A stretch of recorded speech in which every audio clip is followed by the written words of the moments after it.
നമസ്കാരം. വേദാംഗ ജ്യോതിഷത്തിലെ അമൂല്യമായ അറിവുകളും ആധ്യാത്മിക ജ്ഞാന ഉപദേശങ്ങളും പകർന്നു തരുന്ന പ്രശാന്തം ആസ്ട്രോ ചാനലിലേക്ക് ഏവർക്കും സ്വാഗതം. ഈ ചാനൽ ഇതുവരെയും സബ്സ്ക്രൈബ് ചെയ്യാത്തവർ ഇപ്പോൾ തന്നെ സബ്സ്ക്രൈബ് ചെയ്യുക. നോട്ടിഫിക്കേഷൻ ലഭിക്കുന്നതിനായി ബെൽ ബട്ടൺ അമർത്തുമല്ലോ. ഒപ്പം ചാനൽ ലൈക്ക് ചെയ്യുക, ഷെയർ ചെയ്യുക, കമൻറ്റ് ചെയ്യുക. കൊല്ലവർഷം 1200 ആണ്ടിലെ ധനു സംക്രമം മകയിരം നക്ഷത്രത്തിലാണ്. ധനു 1 തീയതിയിലെ ഗ്രഹനില അനുസരിച്ച് മേടം രാശിയിൽ ഗുളികനും, എടവത്തിൽ സർവേശ്വരകാരകനായ വ്യാഴവും, മിഥുനം രാശിയിൽ ചന്ദ്രനും, കർക്കിടകത്തിൽ കുജനും, കന്നിരാശിയിൽ കേതുവും, വൃശ്ചികത്തിൽ ബുധനും, ധനുരാശിയിൽ ആദിത്യനും, മകരത്തിൽ ശുക്രനും, കുംഭം രാശിയിൽ ശനിയും, മീനത്തിൽ രാഹുവും സ്ഥിതി ചെയ്യുന്നു. അശ്വതി നക്ഷത്രത്തിൽ ജനിച്ചവർക്ക് ധനുമാസം പൊതുവെ ഗുണഫലങ്ങൾ കൂടിയിരിക്കും. ഈ നക്ഷത്രക്കാർക്ക് കർമ്മ മേഖലയിൽ കാര്യങ്ങൾ അനുകൂലമാണ്. ജോലിയിൽ പുരോഗതിയും സ്ഥാനമാനങ്ങളും വന്നു ചേരുവാനുള്ള സാധ്യതകളും കാണുന്നുണ്ട്. സാമ്പത്തിക അഭിവൃദ്ധി ഉണ്ടാകുന്നതുമാണ്. ഇവർക്ക് ദാമ്പത്യ സൗഖ്യവും കുടുംബ സുഖവും ഉണ്ടാകുന്നതുമാണ്. ശത്രുതാ മനോഭാവത്തോടെ പെരുമാറുന്നവരുടെ മേൽ വിജയം വരിക്കുവാൻ ഇവർക്ക് സാധിക്കുന്നതുമാണ്. നല്ല വാക്കുകളാലും പ്രവൃത്തികളാലും എല്ലാവരുടെയും ഇഷ്ടം നേടിയെടുക്കുവാൻ ഇവർക്ക് സാധിക്കുന്നതുമാണ്. സ്ത്രീജനങ്ങളിൽ നിന്നും ഇവർക്ക് സഹായ സഹകരണങ്ങൾ ലഭിക്കുന്നതാണ്. എന്നാൽ സ്ത്രീജനങ്ങളുമായി ബന്ധപ്പെട്ട് പ്രവർത്തിക്കേണ്ടി വരുമ്പോൾ ജാഗ്രത പാലിക്കുന്നത് ഗുണകരമായിരിക്കും. ധനധാന്യ സമൃദ്ധിയോടെ ജീവിക്കുവാനുള്ള അവസരം ഇവർക്ക് ഒത്തുവരുന്നതുമാണ്. ഏറ്റെടുക്കുന്ന കാര്യങ്ങളിൽ വിജയം വരിക്കുവാൻ ഇവർക്ക് സാധിക്കുന്നതാണ്. എന്നാൽ ദുഷ്ടജന സംസർഗം ഒഴിവാക്കി മുന്നോട്ട് നീങ്ങുവാൻ പ്രത്യേകം ശ്രദ്ധിക്കേണ്ടതുമാണ്. വസ്തുവകകൾ അധീനതയിൽ വന്നു ചേരുവാനുള്ള സാധ്യതകൾ കാണുന്നുണ്ട്. പിതൃ സ്വത്തുവകകൾ ഭാഗം വെച്ച് കിട്ടാനുള്ളവർക്ക് അത്തരം കാര്യങ്ങളുമായി മുന്നോട്ട് നീങ്ങുന്നതിന് അനുകൂലമായ കാലമാണ്. ദേവാലയങ്ങളുമായി ബന്ധപ്പെട്ട് പ്രവർത്തിക്കുന്നവർക്ക് അനുകൂലമായ കാലമാണ്. വിശ്വാസികളായവർക്ക് അവരവരുടെ കുടുംബ ദേവാലയങ്ങളിൽ സജീവ സാന്നിധ്യമാകുന്നതും ദേവാലയങ്ങളിലെ അടിയന്തരാദി കർമ്മങ്ങളിൽ ഭാഗവാക്കാകുന്നതും ഗുണഫലങ്ങൾ പ്രദാനം ചെയ്യുന്നതാണ്. ഈ നക്ഷത്രക്കാർക്ക് ചില വിലപ്പെട്ട വസ്തുക്കൾ നഷ്ടപ്പെട്ടു പോകുവാനുള്ള സാധ്യതകൾ കാണുന്നുണ്ട്. അതിനാൽ എല്ലാ കാര്യങ്ങളിലും ശ്രദ്ധ പുലർത്തുന്നത് ഗുണകരമായിരിക്കും. മാസത്തിൻ്റെ 2ാം പകുതിയിൽ കാര്യങ്ങൾ കൂടുതൽ അനുകൂലമായി വരുന്നതാണ്. ആരോഗ്യകാര്യങ്ങളിൽ ഈ നക്ഷത്രക്കാർ ഒരു പ്രത്യേക ശ്രദ്ധ പുലർത്തുന്നത് ഗുണകരമായിരിക്കും. പ്രത്യേകിച്ചും ശിരസ്സുമായി ബന്ധപ്പെട്ട അസുഖങ്ങൾക്ക് മരുന്ന് കഴിക്കുന്നവർ കൃത്യമായ വൈദ്യ പരിശോധനകൾ നടത്തുന്നതും ഡോക്ടർമാരുടെ നിർദ്ദേശമനുസരിച്ചുള്ള മരുന്നുകൾ മുടങ്ങാതെ കഴിക്കുന്നതും ഗുണകരമായിരിക്കും. 5, 21, 30 തീയതികൾ അനുകൂലമാണ്. ഭരണി നക്ഷത്രത്തിൽ ജനിച്ചവർക്ക് ധനുമാസം പൊതുവെ ഗുണഫലങ്ങൾ കൂടിയിരിക്കും. ഈ നക്ഷത്രക്കാർക്ക് കർമ്മ മേഖലയിൽ കാര്യങ്ങൾ അനുകൂലമായിരിക്കും. സഹപ്രവർത്തകരിൽ നിന്നും സഹായ സഹകരണങ്ങൾ ലഭിക്കുന്നതാണ്. നല്ല വാക്കുകളിലൂടെയും പ്രവൃത്തികളിലൂടെയും എല്ലാവരുടെയും ഇഷ്ടം നേടിയെടുക്കുവാൻ പരിശ്രമിക്കുകയും വേണം. അപ്രതീക്ഷിതമായ ധനനേട്ടങ്ങൾ ഇവർക്കുണ്ടാകുവാനുള്ള സാധ്യതകൾ കാണുന്നുണ്ട്. അതുപോലെ സന്താനങ്ങളിൽ നിന്നും ഗുണഫലങ്ങൾ അനുഭവിക്കുവാനുള്ള യോഗവും ഇവർക്കുണ്ട്. ദാമ്പത്യ സുഖവും സ്ത്രീജനങ്ങളിൽ നിന്നും സഹായ സഹകരണങ്ങളും ഇവർക്കുണ്ടാകുന്നതാണ്. എന്നാൽ സ്ത്രീകളുമായി ബന്ധപ്പെട്ട് പ്രവർത്തിക്കേണ്ടി വരുന്ന സന്ദർഭങ്ങളിൽ വാക്കുതർക്കങ്ങളിൽ ഏർപ്പെടാതെ സൂക്ഷിക്കേണ്ടതാണ്. ഈ നക്ഷത്രക്കാർ ഏർപ്പെടുന്ന കാര്യങ്ങളിലെല്ലാം വിജയം വരിക്കുവാനുള്ള സാധ്യതകൾ കാണുന്നുണ്ട്. പലവിധ സ്ഥാനമാനങ്ങളും ഇവരെ തേടിയെത്തുവാനുള്ള സാധ്യതകളുമുണ്ട്. ഈ നക്ഷത്രക്കാർക്ക് വസ്തുവകകൾ ക്രയവിക്രയം നടത്തുന്നതിനുള്ള അവസരം ഒത്തുവരുന്നതാണ്. എന്നാൽ ഇത്തരം വസ്തുവകകളുടെ നിയമസാധുതകൾ കൃത്യമായി മനസ്സിലാക്കേണ്ടതാണ്. കുടുംബജനങ്ങളുമായി നല്ല സ്നേഹബന്ധം വളർത്തിയെടുക്കുവാൻ ഇവർക്ക് സാധിക്കുന്നതാണ്.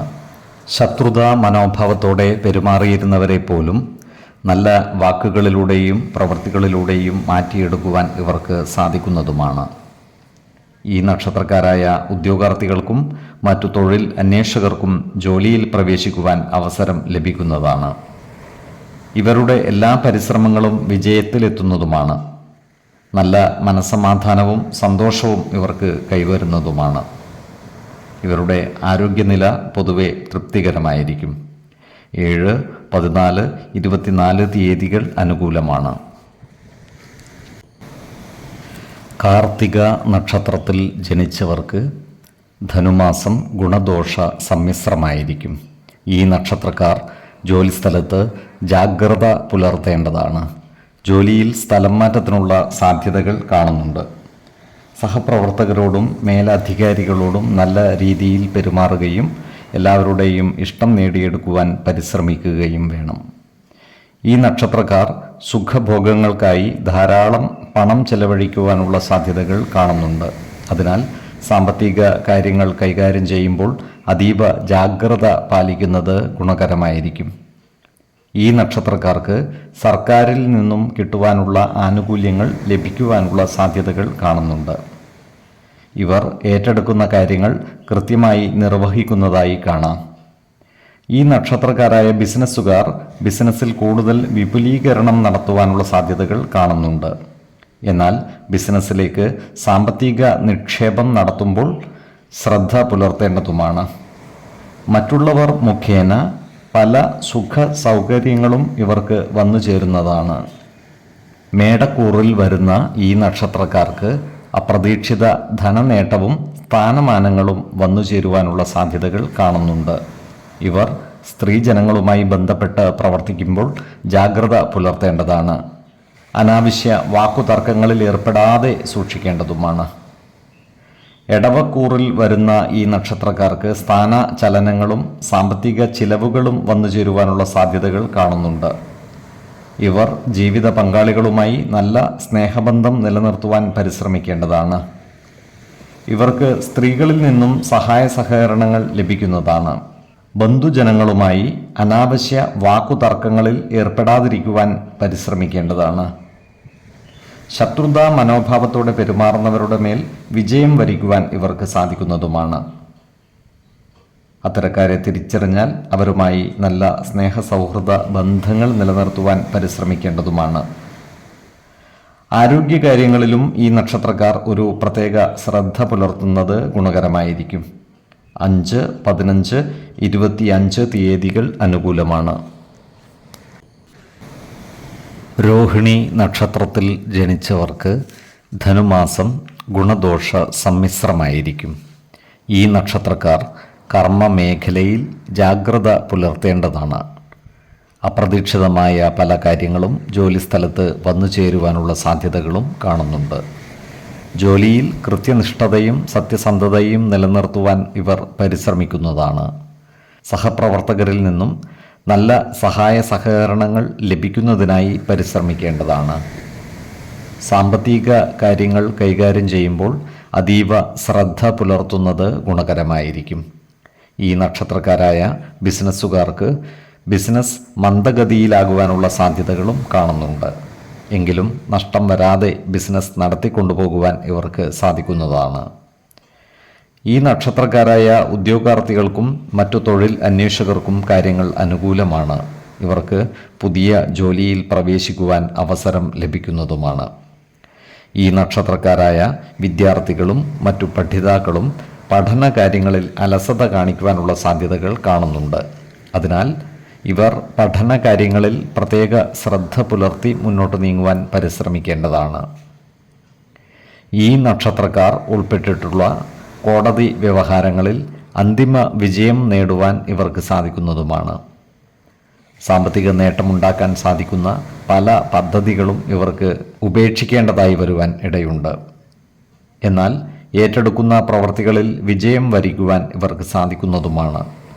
ആരോഗ്യകാര്യങ്ങളിൽ ഈ നക്ഷത്രക്കാർ ഒരു പ്രത്യേക ശ്രദ്ധ പുലർത്തുന്നത് ഗുണകരമായിരിക്കും.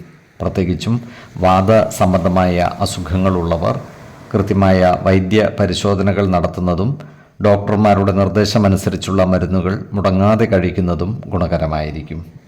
8, 17, 30 തീയതികൾ അനുകൂലമാണ്. ഈ നക്ഷത്രക്കാർ ജനിച്ച സമയത്തെ അടിസ്ഥാനമാക്കിയുള്ള ജാതകത്തിലെ ലഗ്ന രാശിയുടെയും ലഗ്ന അധിപന്റെയും സ്ഥിതിയും ശുഭ പാപ ഭാവങ്ങളുടെ സ്ഥിതിയും ഓരോ രാശിയിലെയും ഗ്രഹങ്ങളുടെ സ്ഥിതിയും അനുസരിച്ച് ഇവരുടെ പൊതുഫലത്തിൽ ഏറ്റക്കുറച്ചിലുകൾ ഉണ്ടാകുവാനിടയുണ്ട്. കുടുംബ ദേവതകളെയും ഇഷ്ട ദേവതകളെയും ഉപാസിക്കുന്നത് ഇവർക്ക് ആയുരാരോഗ്യ സൗഖ്യമേകും. ഇഷ്ടദേവതാ മന്ത്രം 108 തവണ ദിനംതോറും ലിഖിത ജപം ചെയ്തു വരുന്നത് ഇവർക്ക് സർവ ഐശ്വര്യങ്ങളുമേകും. നല്ല വ്യക്തി സാധനകളോടെയും ഉപാസനകളോടെയും മുന്നേറിയാൽ സർവേശ്വരാനുഗ്രഹത്താൽ ഇവരുടെ സർവകാര്യങ്ങളും മംഗളകരമാകും. നന്ദി, നമസ്കാരം. ജ്യോതിഷരത്നം പ്രശാന്ത് കണ്ണോം.